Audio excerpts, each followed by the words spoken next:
طلعت صاحب، پاکستان اور بھارت کے تعلقات حکومتی سطح پر کو بہت اچھے نہیں ہیں، کافی وقت سے ہم اس کو دیکھ رہے ہیں۔ اب بھارتی وفد کی پاکستان میں آمد اور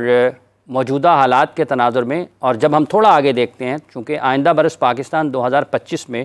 آپ کا یہ بھی ایک پسندیدہ شعبہ ہے، چیمپئنز ٹرافی کرکٹ ٹورنامنٹ کی میزبانی بھی کر رہا ہے، تو ویسے تو چند دن پہلے ابھی شاید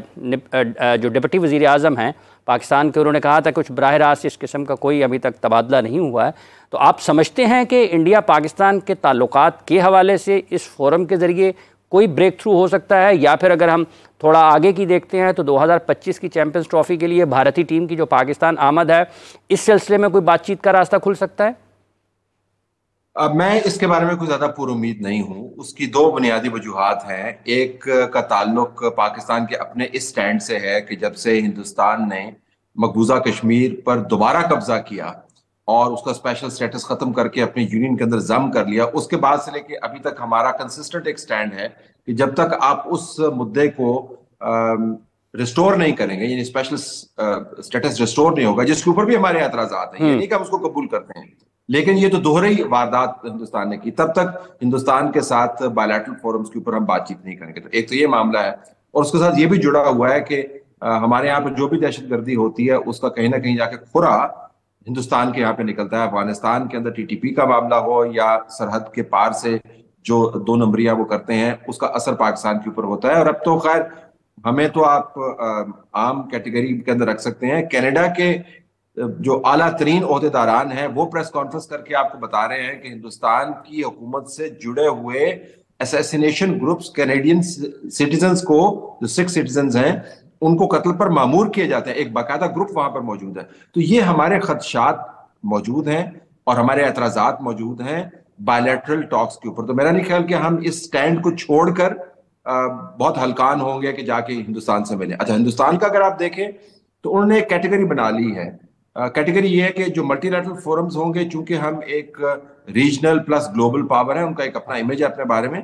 تو ہمیں ان فورم سے اجتناب نہیں برتنا چاہیے۔ یہ ہماری ضرورت بھی ہے اور ہمارے قد کاٹ کے مطابق بھی یہ معاملات ہیں، لیکن جو باہمی تعلق ہے پاکستان سے، اس کے اوپر ہم نے پیش رفت نہیں کرنی۔ تو ان اے وے وہ صرف اس کو ملٹی لیٹرل فورم تک ہی محدود رکھیں گے، اور ہم نے بھی ملٹی لیٹرل فورم تک محدود رکھا ہوا ہے، اور وہ باہمی بات چیت نہیں کریں گے۔ لیکن اگر آپ مجھ سے پوچھیں کہ سلور لائننگ کہیں پہ نظر آتی ہے، سلور لائننگ یہ ہے کہ ہندوستان جو واردات کر سکتا تھا وہ اس نے نہیں کی۔ یعنی وہ کہہ سکتا تھا جی کہ ہم نے پاکستان کی سرزمین پہ قدم نہیں رکھنا، میں ورچوئل پارٹیسپیشن کر لیتا ہوں، میں اپنے ملک میں بیٹھ کے اسکرین کے ذریعے شرکت کر لیتا ہوں، لیکن میں نے پاکستان نہیں آنا۔ وہ انتہا درجے کی حماقت بھی ہوتی اور ایکسٹریمزم بھی ہوتا، لیکن Hindustan is capable of doing that، وہ انہوں نے نہیں کیا۔ تو جو ہندوستان نے نہیں کیا، جو ان سے ہم توقع کر سکتے تھے، میرے خیال میں وہ ایک سلور لائننگ ہے۔ ٹھیک، اچھا، اس موجودہ حالات میں جب ایران یہاں پر ہے اور آپ دیکھ رہے ہیں کہ جس طرح سے فلسطین میں اسرائیل کی جو بربریت جاری ہے، ایران کی یہاں پر موجودگی اور پاکستان ایران کے باہمی تعلقات اور جو شہادتیں ہوئی ہیں گزشتہ چند ہفتوں میں اسرائیل کی بمباری کی اور دہشت گردی کے نتیجے میں، اور پاکستان ایران کے تعلقات اور بالخصوص Iran Pakistan gas pipeline جو منصوبہ ہے، اس پہ اگر نہیں پاکستان کرتا تو وہ لاکھوں اربوں ڈالر کا پاکستان کو جرمانہ بھی ہے، تو آپ سمجھتے ہیں کہ یہ بھی اس کا ایک ذریعہ بن سکتا ہے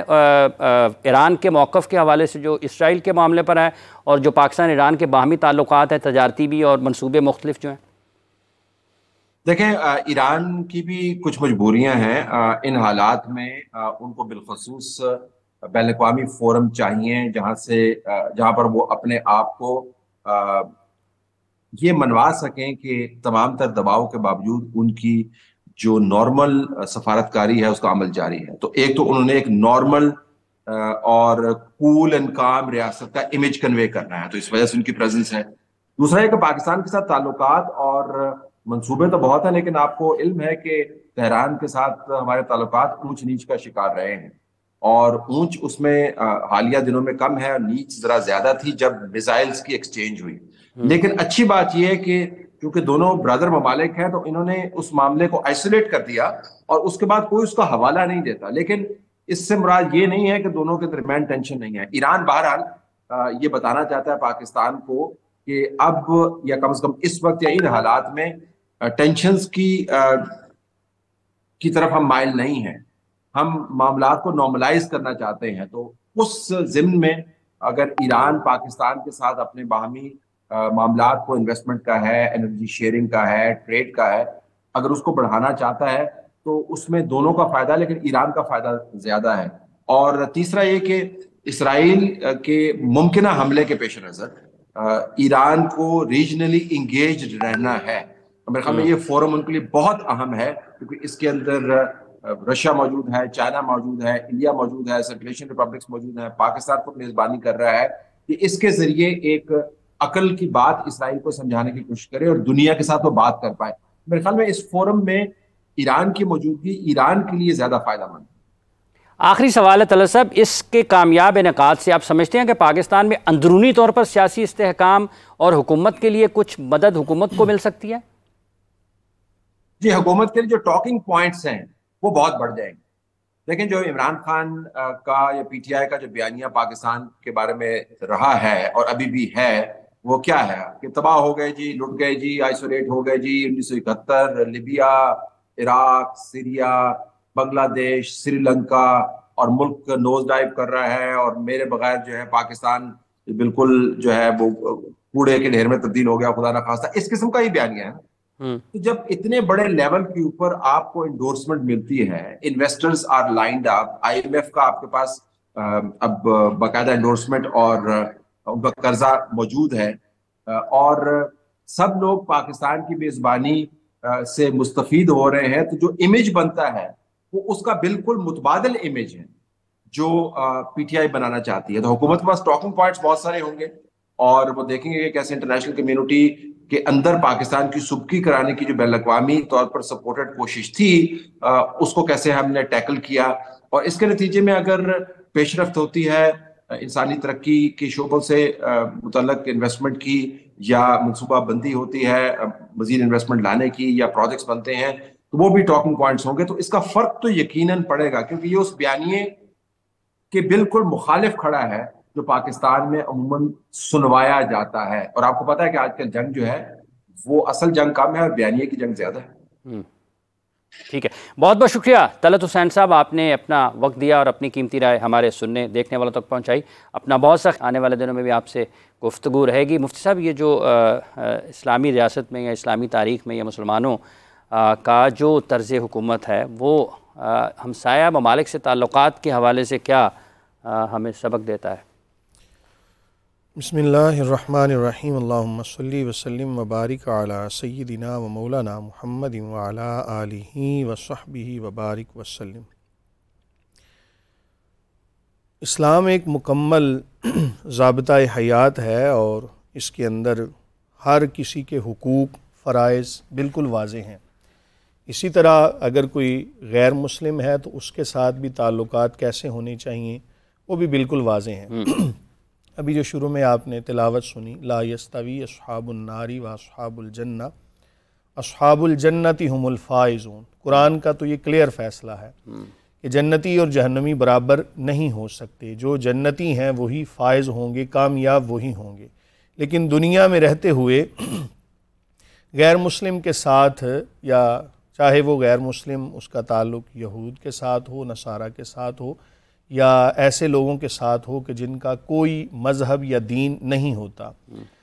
حضور نبی کریم صلی اللہ علیہ وآلہ وسلم, آپ کی اگر سیرت کا مطالعہ کریں تو آپ نے طعام لیا, غلہ, اناج, ایک یہودی سے, اور اس کے پاس اپنی زرع آپ نے گروی رکھوائی. اس سے یہ بالکل واضح طور پہ سبق ملتا ہے کہ آپ غیر مسلم کے ساتھ کسی بھی قسم کا معاملہ کریں تو اس کے اندر بھی دیانت ہونی چاہیے. یہ بات یاد رکھیں کہ وہاں پر بھی دھوکہ دہی تو غیر مسلم کے ساتھ بھی جائز نہیں جائے کہ کوئی مسلمان کے ساتھ کرے. صرف ضرورت اس امر کی ہے کہ ہماری محبتیں جو ہیں نا صحیح معنوں میں, حقیقی معنوں میں, وہ مسلمانوں کے ساتھ ہونی چاہیے. اس کی بھی وجہ محمد رسول اللہ والذین معہ اشداء علی الکفار رحماء بینہم. تو یہ ایک ایسا سبق ہے کہ جس پر ہمیں آج عمل پیرا ہونے کی ضرورت ہے. ملک کے اندر بہت ساری چیزیں ایسی ہو رہی ہوتی ہیں کہ جن کا فائدہ امراء سے لے کر امراء کو ہی دیا جاتا ہے. اس کے اندر جو نچلا طبقہ ہے اس کو بالکل فراموش کر دیا جاتا ہے۔ بڑی اچھی اس سے پہلے بھی بہت ساری ایسی ایکٹیویٹیز ہوتی رہیں پاکستان کے اندر، سرمایہ کاری کے معاملات ہوتے رہے، دیگر ممالک کے ساتھ تعاون کے حوالے سے، کاروبار کے لحاظ سے بہت ساری ایکٹیویٹیز ہوتی رہیں، لیکن ضرورت اس امر کی ہے کہ آپ اس چیز کے اندر جو نچلا طبقہ ہے اس کو کیا دے رہے ہیں۔ مثال کے طور پہ ابھی میں آتے ہوئے ایک نمازی تھے، ان سے ملاقات ہوئی تو انہوں نے حسب معمول پوچھا جی آج کیا موضوع آپ کس بات پہ ڈسکس کریں گے، تو میں نے ان کو ہلکا سا یہ بات کی تو انہوں نے کہا مجھے صرف یہ بتائیں کہ اس کا مجھے کچھ فائدہ ہوگا، یعنی جو میں ریڑھی لگانے والا ہوں یا میں سبزی بیچنے والا ہوں یا میں مزدوری کرنے والا ہوں تو مجھے اس چیز کا کیا فائدہ ہوگا۔ صرف یہ چیز ہے کہ آپ جتنی بھی سرمایہ کاری کرتے ہیں ملکی لیول کے اوپر اس کو آپ نچلے طبقے تک بھی پہنچائیں، پھر تو بڑی اچھی بات ہے، لیکن اگر امراء سے لے کر امراء کے ہی مابین اس کو تقسیم کر دیا جائے تو اسلام اس کی بھی روک لگاتا ہے۔ ہمسائے کے ساتھ تعلقات کے حوالے سے بھی احکامات بالکل واضح ہیں۔ حضور نبی کریم صلی اللہ علیہ وآلہ وسلم نے فرمایا کہ قیامت کے دن اس بارے میں بھی سوال کیا جائے گا کہ اگر تمہارے پاس کھانا موجود ہے تو تمہارے ہمسائے کے ہاں اگر کھانا موجود نہیں ہے تو اس کے بارے میں بھی پوچھا جائے گا۔ یہ نہیں پوچھا جائے گا تم نے تہجد کی نماز ادا کی، چونکہ وہ نفلی عبادت ہے، وہ کتنی ادا کی، اور تم نے روزے فرائض کے علاوہ کتنے رکھے۔ عبادات کے اندر وہ ایک سوالات مناسب طریقے کے ہیں، لیکن ہمسائے نے اگر کھانا نہیں کھایا تو دوسرے سے پوچھا جائے گا کہ تیرا ہمسایہ بھوکا کیوں سو گیا، قطع نظر اس کے کہ وہ مسلمان ہے، قطع نظر اس کے کہ وہ کسی دین کے ساتھ تعلق رکھنے والا ہے۔ تو یہ بالکل ہمسایہ ممالک کے ساتھ جتنے بھی معاملات ہیں ان کو دیانتداری کے ساتھ کرنا چاہیے اور ان کے حقوق کا لحاظ کرنا چاہیے، ان کو ادا کرنا چاہیے۔ مطلب کوئی اگر ریاست اسلامی ریاست نہیں ہے تو اس کے ساتھ تعلقات قائم کیے جا سکتے ہیں؟ بالکل کیے جا سکتے ہیں۔ میں نے اسی لیے حدیث آپ کے سامنے پیش کی، نبی کریم صلی اللہ علیہ وآلہ وسلم کا عمل موجود ہے، اور آپ صلی اللہ علیہ وآلہ وسلم دیکھیں نا، کریم آقا علیہ الصلوۃ والسلام کسی صحابی سے بھی کھانا لے سکتے تھے، وہ جو زرہ گروی رکھ کے کسی صحابی سے کھانا لے سکتے تھے، لیکن یہ لوگوں کے سامنے یہ چیز پیش کی تاکہ ہمیں پتہ چل جائے کہ غیر مسلم کے ساتھ بھی معاملہ کرنا ہو تو اس میں بھی دیانتداری کو جو ہے وہ ملحوظ خاطر رکھا جائے۔